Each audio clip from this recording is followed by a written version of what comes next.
having me. It's really nice to have you here. You've been very vocal, especially since, this year is one of the most important years in Nigeria's history. We had our general elections in 2023. But I want to start off by talking about that comment you made about the judiciary and, religious leaders. You did mention priests, being sucked into the political process, just so people can understand what you mean by them being, sucked into politics. Well, I think if you understand what the judiciary is and what the priesthood is, then you know that these are sanctuaries, sacred sanctuaries inhabited by human beings, all the same, but to which public trust is preeminent. The judiciary is made up of human beings, and everywhere you go in the world, it has reverence. It commands awe. But of recent, we have now, the judiciary has now found itself, literally, dragged into politics because it's not the judges that step forward to say we want to hear a case. People took the cases to them. And happily, yesterday I was in the Supreme Court and I listened to the Chief Justice of Nigeria. You should read his speech. I'm sure it's online. Delivered a fantastic speech, but also spoke about their own trials, their tribulations, public expectations, and they also acknowledge that something has happened to the institution. In the same way that the church, if people stepped into politics, and a lot of people have stepped into politics, I'm talking despite running against the run of play, because as priest, at least I can speak as a Catholic priest, the canon law does not allow you to be a card-carrying member of a party. You cannot stand for election. And I think that neutrality is actually the strength of these institutions. And whether it's the military, if you read, for example, two books, the book by the former Chief of Army Staff, General Bameyi, and another book by, God bless his soul, he died only last week, General Chris Garba. Both of these were former army chiefs. And they speak most eloquently about the consequences and the corrosive impact on the integrity of the military once the military jumped into the public space of politics. So what I'm saying in effect is that we're all, like I said, I'm not a politician, but I'm political because I have got enough political consciousness, and it comes with being human. So my agony is not, I'm not speaking alone, because the judges themselves are worried about what has become of their institution. So I think these are the critical issues. Politics has its own rhythm, it has its own constituency, it has its own actors. Okay, so it's like football. I like to watch football, I like to play football, but I don't get paid. Those who get paid are those who actually go in as professionals. So we're all interested in the judiciary, and I think that from what the Chief Justice of Nigeria had to say yesterday, they're getting their own act together. But my hope and my prayer is that political processes in Nigeria will get to a point in which these institutions, more or less, will be free to do the things that they were set up to do. I mean, one of the issues that many people have been bringing up, mostly political actors and pundits, really, of Nigeria's political process following, these judicial pronouncements that have come up after the elections, both for the general elections and the other elections that we've seen going on in the country. Many people feel like the judiciary in many ways may not be, fair and providing, the platform where everyone can trust the judgments that come from the judiciary. So basically accusing them of being partisan. The judiciary is not meant to make people happy. Okay? You go to court, only one person will probably go away happy. So two people cannot go to court and everybody is quite happy. Something must give. And I feel sorry for judges, because I'd always said if I weren't a priest, I would have been a lawyer. But I've always been saying to myself, I would never have been able to agree to be a judge because of the huge demands. And as I said, I have been blessed to have seen some really very serious judges at close range. I had the honor of working with Justice Unveils. I had the honor of working with Justice Oputa. I had the honor of working with Justice Nikki Toby. And for me, the whole idea that a decision you make determines, it's literally life and death decisions you have to make every day. And you are human, because every judge is subjected to the same aggregate of identities that all of us have.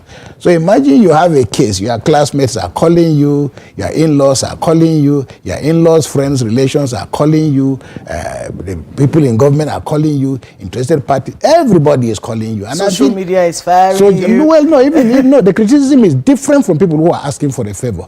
You know, as I said, quarreling with the judges, I'm feeling happy or unhappy, that's the easy part. The difficult part is, I imagine what these people have to cope with, because everybody, including me, humble me, small me, people have been calling, please call so and so, please call so and the case is before a tribunal. We all say we want justice. But what if you see justice, will you really recognize it? So I think that they deserve our prayers, let me put it that way. But I think that the attacks have largely not been pretty well founded.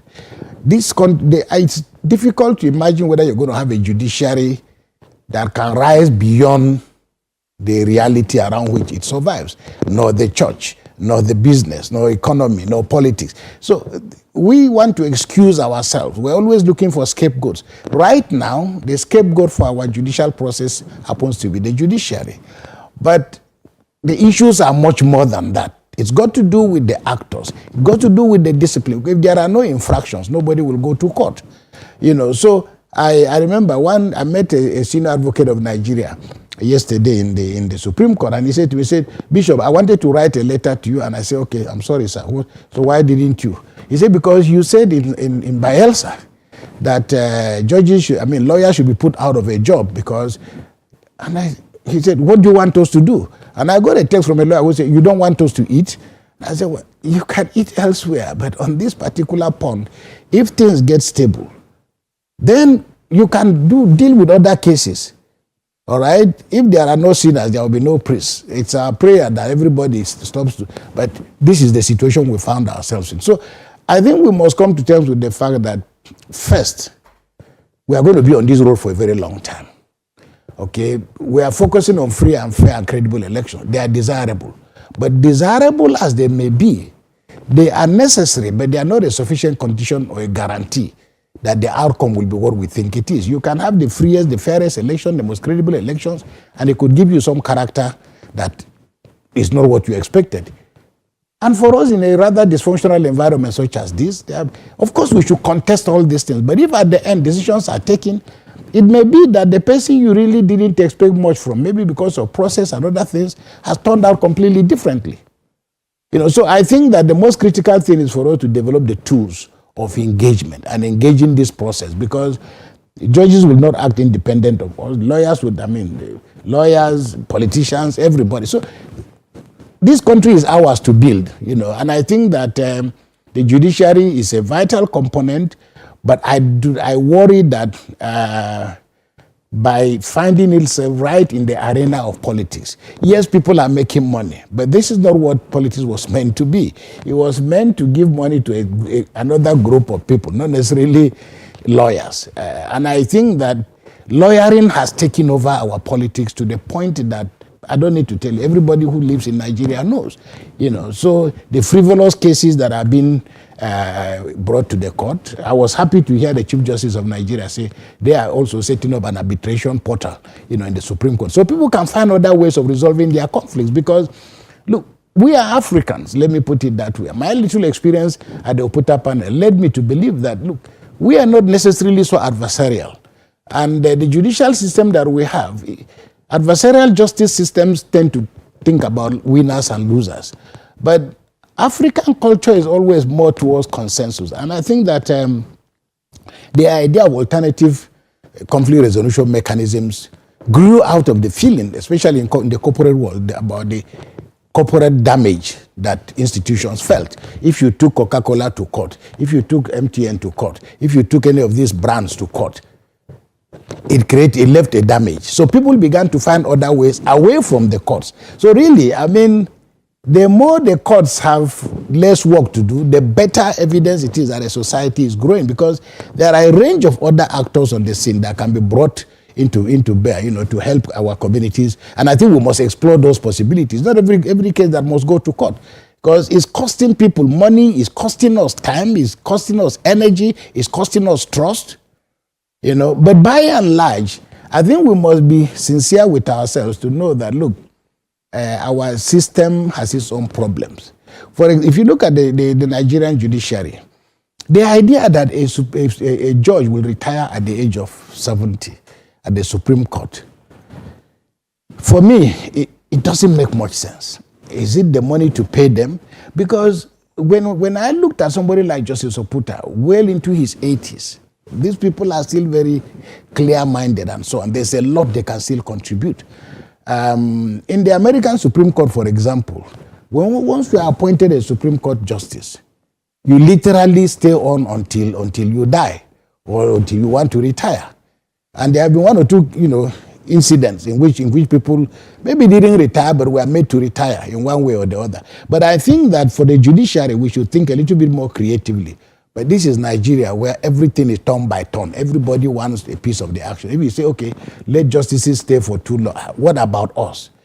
Now, if you have the time, we can talk about some of those issues. Because right now, the President Bola Tinubu is going to be perhaps the only president in the world, because I don't know anywhere else, that it is now going to be within his power to appoint 11 Supreme Court justices.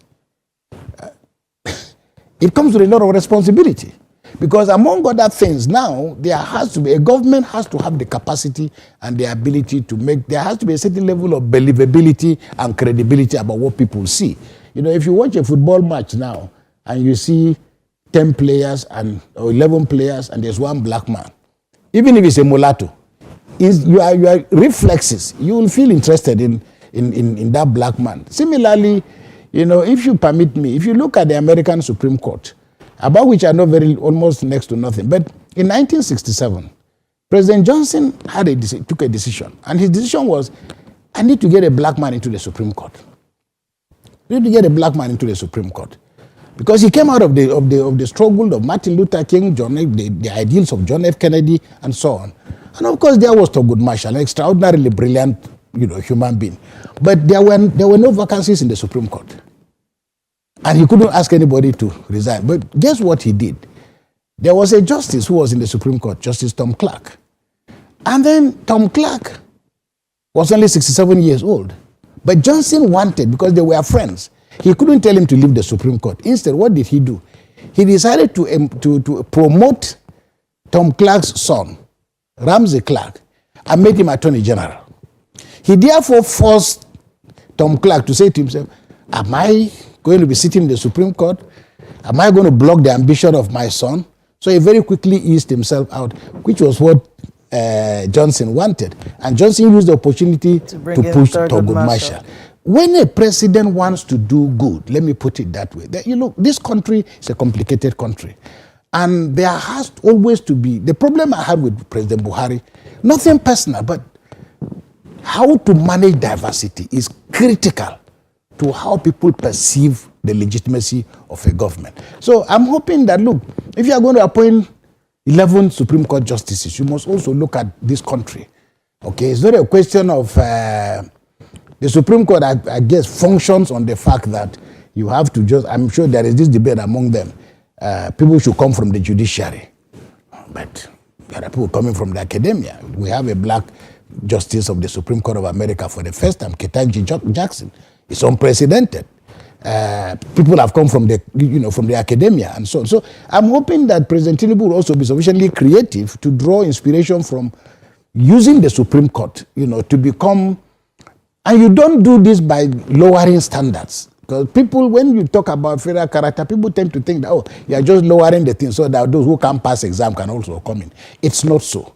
Bishop, the concept of the president appointing in any capacity, whether it is for the Supreme Court or whether it is resident electoral commissioners, so whatever it is, many Nigerians, when they see, because the president himself is a politician, so the trust in the fact that this politician, who picked these people, would these people not owe their allegiance to him? Is that something that you think about? It's not like picking the Super Eagles where uncle, brother, traditional ruler, everybody wants. No, it's not. I think the processes are a bit complicated, but they also speak to the level of activism, because people can like I once said, there are certain Nigerians that if I saw them in the Supreme Court, they won't be perfect, but they will give me an impression of where this government is going. And I think that President Bola Ahmed Tinubu has, whatever it is that may be his other problems, it is that he's not ignorant of the political terrain in Nigeria. He's perhaps the first person to come out of what we may call the the civil society struggles, of the last 20 or more than 20 years, beginning with the Abacha period. So it is difficult for him to make mistakes if he's serious about what he needs to do. That he already has an idea, and he evidently has a passion for human rights, for justice, for fairness, for equity. His calling card was always the whole question about federalism. They popularized all that notion. Now he has the time. He must walk the talk. And I'm saying that, look, a president, as I said, you have to want to send out a signal. And here, of course, I commend the president. The very fact that from where we were coming, all right, where we were coming from, my former governor in Kaduna had said that until the video leaked, had said that, look, we are going to be in power for 20 years. And that this Muslim ticket business was to make sure that we're in power for another 20 years uninterrupted. But happily, people were wondering why I wasn't shouting up against Muslim ticket. I focus on individuals and what I think they can bring to the table. There are certain people today that they don't have to be from my community, they don't have to be Catholic, they don't have to be Christian. Most of the people I deal with, it takes me a long time to know where they are from and what they... But the illusion that somebody will craftily say that I have prepared this bed of power on which we are going to lie for the next 20 years uninterrupted. Now, it takes the political sagacity of a Tinubu and a Shetima, whom luckily I happen to know both of them at different times. But my knowledge of them was enough for me to know that these are not people who will instrumentalize religion. They might have other flaws, but I can feel comfortable in their hands that being a Christian will not be a liability to me. Now, where these other people were coming from, who were expecting that a Muslim ticket was going to be the instrumentalization of power, and that the rest of us would probably be cleaning the streets and so on and so forth for another 20 years. But look what God did. Let me put it that way, because suddenly when the names of even the service chiefs are announced, everybody is happy. And I remember I sent a text to, no, I won't tell you that. I won't say that. Because, no, but I'm saying, see the reaction. So people should rest. That's the message? No. People should relax. I think we should relax. I'm focused on outcomes. Look, the very fact that I probably will not have a problem. The very fact that the president appoints doesn't mean the president does not consult. Only a stupid man will refuse to consult. The processes of consultation are different. It doesn't mean that because the president didn't pick up his phone to call Bishop Kukah, therefore the president is not consulting. But I think what is missing in Nigeria, especially for those who are in authority and power, is that there is an abysmal ignorance from the subnational level. There are many governors who don't know the ethnic groups that make up the state that they govern. There are many governors who probably have never traveled around even the state that they are governing, and they may never. Because apart from State House, you go to local government headquarters, that's a state visit, unless you are cutting a tape somewhere. Otherwise, so for power is not just something that you hold. Power and office are two different things. Office is different, power is different. You can have an office and not have power. You can have power and not have office. But fundamentally, for a complicated country like this, a Nigerian president must have enough sophisticated listening devices that he is hearing the voice of the voiceless, wherever they may be. Is this the president that can deliver that for us? I think that, because President Tinubu has been pounding the streets for so long, there are certain mistakes he should not make.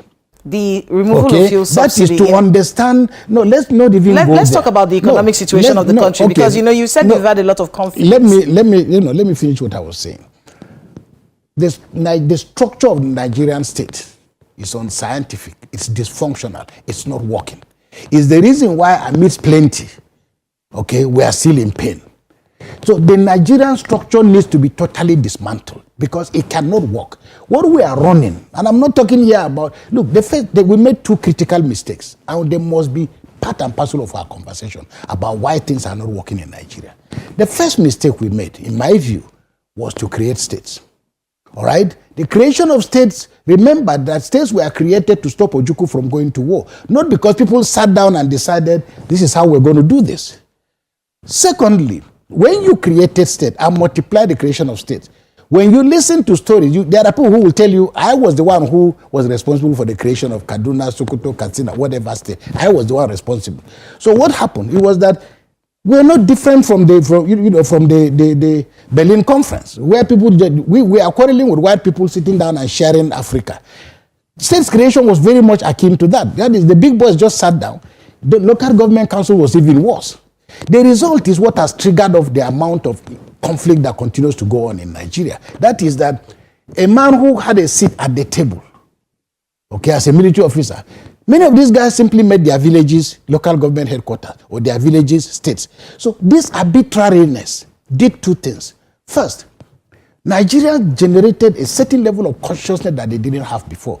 After all, Igbos were very happy in Anambra, well, as Igbos. Yorubas were happy as Yorubas. Everybody was. But once you created state, you know yourself, people were being chased out of their homes. You are from, this is Anambra, move away to Ebonyi. This is Ogun, move away to, it cascaded across the country. So that's the first problem. The second problem was the military taking over power. And for over 30 years, if you read Chris Ali's book, he's perhaps the most cerebral of military men. What he wrote and his grasp of the issues, far more profound. But he made the point very clearly, nothing new, that by coming to power, the military destroyed the foundation of democracy. Forget about good soldiers or bad soldiers, because the military had no agenda for coming to Nigeria, rather than just anger. And in the final analysis, as Chris says, General Chris said, these guys were simply reinforcing, and the rest of, in fact, he titled his book, the military, what is it now? The Federal Republic of Nigerian Army. The Federal Republic of Nigerian Army. Meaning that Nigeria literally was a republic that what we see now is what the military decided to give us. With no scientific precision, with no attention being paid to minorities. That's why minority agitations from the Niger Delta to the Middle Belt went unattended to. So that we are where we are now, unless there's no need trying to fix Nigeria, in the sense that what we have now is almost an unwritten agreement. When the Hausa Fulani finish, they will give to the Yorubas. So literally, Nigeria has been between the Yorubas, because the Igbos have not even, they've only been a minor majority, in the sense that despite they are the big three, but they've never had a test. So maybe when President Tinubu finishes, the argument will now be, the North will say, no, give us back. Then somebody from the South will say, give us back. Meanwhile, nobody is paying attention to hundreds of thousands of other ethnic communities that have probably no access. So, because the country is not working, it has created hegemonies. And these hegemonies are tied to ethnicity, to regionalism, and to religion. So, this is why Nigeria is not going to work in its present form. And the only solution to this problem is not so much a question of sovereignty of conferences, because there have been a million conferences. It's for a president to have the political sagacity to say, this is not working. We must turn a different direction. So it's not because you see, if you had a country where people have a sense of belonging. I mean, what's he supposed to do? Pardon? When you say the president should have the political sagacity to say, this is not working, we need to change. Change what exactly? First of all, he can't turn back time. Oh, no, listen, you cannot turn back time, but you can remember time. You don't have to turn it back. You can remember it. Certain memories that are important for how you survive. And part of the problem with Nigeria is an African will try to say, oh, forgive and forget. Memory doesn't work like that. An unprocessed memory is dangerous for the person himself. That's why you see in Nigeria, there will be an exponential increase in the levels of mental health, because so much agony is unprocessed. We're just moving. But let me tell you what has happened to Nigeria in the last 10, 15 years, with banditry, with abductions, with all of these things, we will pay the price. It may not be now, but we will pay the price. Because there are a lot of people with anger, frustration. Can you imagine children watching their mothers being raped? Can you imagine children watching their parents being slaughtered? Can you remember a generation of young Nigerians? It will be difficult if you go around the Middle Belt and parts of the North. It's difficult to enter a community and find families that are not mourning. Does the state care? The state doesn't care. Okay? We just assume that they have gone. We don't know when they will come. I give you an example. Because if you don't deal with these issues, up till today, who killed Deborah? We don't know. In Sokoto, we don't know. And we will never know. And we don't want to know. But remember what happened with the killing of George Floyd. Okay, George Floyd was killed. The police officer who killed him is in prison. He was 40. He's not going to come out of prison until he's 60 or 61. He was stabbed a few days ago. Very good. That's one. Two, see what the American government did. The state of Minneapolis was compelled to pay the family of Floyd $27 million. Yes, you heard me right. $27 million. That's what they had to pay the family. Now, when people do murder human beings and people cannot ask a question. For example, what was the cause of the burnings in Sokoto? Is that the then governor, Aminu Tambuwal, said those who did this are going to be tried. And you have a band of people who say, no, you cannot even. And they are more powerful than the state. And they say you cannot. My cathedral was almost destroyed. One of my churches was partially bombed. Our pastoral center was almost destroyed. Nobody will ask me, Bishop, how much did it cost you to build this? So if you don't punish this, it's not for nothing. America decides that you're going to pay this amount of money. It's not about the money. It is that you will not do it again tomorrow. So what I'm saying, we have unprocessed emotions. Okay, and the political space, that's why you see Nigerian politics will remain violent, because there are too many things that are bottled up in the imaginations of people. So the point I'm making is, President Tinubu haven't come from a background of struggle. There are certain sins he cannot commit. And those include turning this country from neo-feudalism, okay, to a liberal, democratic country by opening up the political space. And then creating the infrastructure that enables ordinary citizens, who, no matter the length and breadth where they are in this country, I cannot be sitting in my village and you're treating me as if I happen to be here just by accident. I'm not an immigrant. But right now, in many communities in Nigeria, people are being treated as if they are migrants. Because you are not this, you must be that. And we are running a double-decker democracy with so many layers of identity. Are you okay? You have an employer. You go back to your village, you have to bow before a traditional ruler. And when you go back home, you are only a citizen in Abuja. Back in your village, you are a subject. Okay? Then, of course, you have other layers of identity. Church is calling you here, politics is calling you here, and so on. But we need a moral compass that creates the fact that by being a citizen of this great country called Nigeria, there are rights that I'm entitled to. They are in the Constitution. It is a business of government to breathe life into that constitution. And the former vice president, the only way I got to know Oshibanjo was when they set up this portal for justice. He was innovative. He was creative. That was when I picked up his name. Okay? When he was Attorney General in Lagos. So there are those people who already understand the processes of creating a just society. Otherwise, what we are doing, we just be going around and around saying we are conducting elections. Nigerians are frustrated whether you elect or you don't elect. It doesn't bring any benefit to you. I mean, there's quite a lot that I want us to talk about when it comes to reforms in the electoral process, because that conversation is going on right now. You have talked about the judiciary, and the issues that they have to face. When it comes to the election umpire, with the elections that we've seen this year, the general elections, off-cycle elections, has INEC been able to engender the kind of trust that the Nigerian people need to trust an electoral process? Or are we stuck with office holders by judicial pronouncements? Is that what we have to deal with? Okay, let me tell you something. INEC is a product of the military. And at an academic level, I can tell you that Nigeria never had a transition. We didn't have a transition.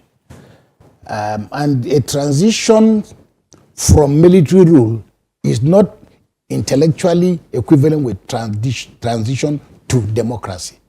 Okay, because transitions are slightly different. They could be negotiated as it happened in South Africa. They could be by any other means. INEC, in its present form, is part of the legacy of what the military left for us, the power of the state. And what we have as the power of the state is largely a reproduction. First of all, remember that the constitution we even have, we're still work in progress. Still a military, largely a military gift to us. Now, that means that the processes of choosing and the amount of trust that a president has on citizens and their power and an understanding that he's ruling on their behalf, those are the things that can enable a president to be less arrogant and to say, no, the right of choosing this candidate should go to all of us. So, for example, in South Africa, because it came out, any country that has come out of struggle, any country at all. I give you an example. In Afghanistan, when they defeated the Russians, and in their governing council, the Supreme Council in Afghanistan, I think about 1995 or thereabout, the guy who was the chairman, what was that his name? He had one leg. Almost all the members on the table who were the policy makers, who were running the country, you either had one eye or one hand or one leg, but you have to have this ability to show that you incurred this injury during the struggle. It's not like this. Even in South Africa, after apartheid, there was a massive contestation between those who stayed and those who were away. All right? So the point I'm making is that you need a president who has come from struggle to appreciate that you have to create enough reflexes in the justice system to ensure that it is not reinforcing the old order, but that it is a portal to justice. So something like choosing an INEC chairman, because this is where the legitimacy of government, this is where the sincerity of a president lies. Are you ready to subject yourself to an independent umpire? And how independent is that umpire? The money does not belong to the president. The money belongs to Nigerians. So in my view, an INEC chairman should be screened from whether they are political scientists, sociologists, wherever their background may be. But to be able to run that office, you must show record of an appreciation of the dynamics of struggle and what running that kind of office really means. So, and I think that the president could affirm, but I think that we must get to a point in which ordinary citizens on their own, people who want this office, must be interviewed by ordinary people. I'm not talking of a big call, but there must be something that gives the president three names, that he's to choose from. Otherwise, this crisis will continue, and it's not because people are bad. Let's talk a bit about the economy and what Nigerians are facing right now, because in many quarters, in many parts of the country, the quality of the life of the Nigerian has dropped so exponentially.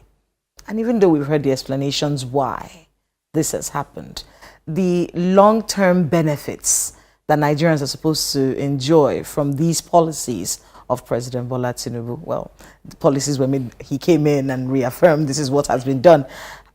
The quality of life of the Nigerian really is being, is being tortured at the moment. What should the president and the government in general be doing right now? Because these long-term benefits, they didn't put a timeline on when the benefits were going to come in, but lives are being lost daily. What can be done about this? If you go back to America after the Second World War, Roosevelt decided, they knew that young people who were illiterate with no skills decided to join the army. So he had to ask himself the question, these young people have been to battle, they have seen dead bodies, they've seen how cheap life is, and they are not educated. When they come back, what am I going to do with them? He came up with what was called the GI Bill. That bill opened up, as soldiers were coming back, opportunities, housing, and education. So you see, the problem is that it's like a man who they say, okay, carry this load. At least you have an idea what load you are carrying and what the weight is. Because you see, what is happening is that because over time, and I have spoken about this severally to the point of boredom, that this is one country where the processes of people coming to power is so undefined. And as you know, politics, everybody, you had to train to get so far.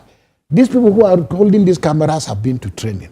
Your mechanic is trained. Your shoe shiner is trained. Politics is the only thing that you need no training for. You need no certificate for politics. So the good, the bad, the ugly, and the very, very ugly have found themselves in the room. And the saddest thing is that Nigerians, we want power. When we get it, we'll decide what we want to do with it. Now, in my view, there needs to be, and this, we have a Bureau of Statistics. We have a National Planning Commission. But a lot of these service delivering institutions have been so bureaucratized that they are not capable of delivering. And unfortunately for Nigeria, especially with the tradition of the military, who said we didn't want long grammar, we now have a country that is run literally on free fall. There is very little intellectual input. Right now, Joe Biden is president of America. I can bet you, if you go to Harvard, you will find that quite a good number of professors are now in Washington. When Biden loses election or finishes his term, they will all go back. If a Republican comes to power, they'll come from Yale, they'll come from Princeton, because governance is an intellectual exercise. So you cannot say that you want to, because even the policy options as to, okay, if I were, when you go to a doctor, again, because this is Nigeria, when you go to a doctor, you just say, doctor, how now? I'm just feeling one kind. Okay, because he's a Nigerian doctor, he will probably have an idea what feeling one kind is. But you have to say, when you say to the doctor, I have stomach ache, he will tell you how long has it been going on for. In Nigeria, people come to power fully unprepared, then they start looking around before they can see party chairman has taken over, party advisors have taken over, traditional rulers have come taken. Everybody is now in the sitting room. And the average Nigerian office holder does not have time to think. So if the question is, what do you want to do for Nigerians? If your business is to feed Nigerians, then it is science. Okay, it is science. You cannot feed by... Your husband, for example, can call you and say, hey, Kela, please, I'm coming with my friends, okay? Cook. Then you say, okay, Oga, how many people are... Just cook. I'm coming with my friends. How many are there? I don't... Just cook. Now, you may want to cook, but you need to know whether there are children or whether there are men, women, and whatever. So now, the good intention of a president is not sufficient to deliver on this thing because already governance and its apparatus are largely criminalized. So if I were president, you would know that anything you want to do in this country, if you put money down, it will vanish. The government knows that. Poverty alleviation, when President Obasanjo became president in 1999, I think Jega was a member of that commission. They set up something. They put down, I think, about whether 60 billion. The money vanished. Poverty alleviation programs have never been successful in this country, in part because of the poor thinking. So you are thinking with your head, you are with your heart, but not with your head. So people are suffering because maybe it's not because the president didn't have a good intention, but in my view, there is a lack of professional input as to how to deliver these services to ordinary people. Because first of all, how many people are you dealing with? We would have known already over the years. If you put 10 bags in the community, the big man will take probably 5. Okay?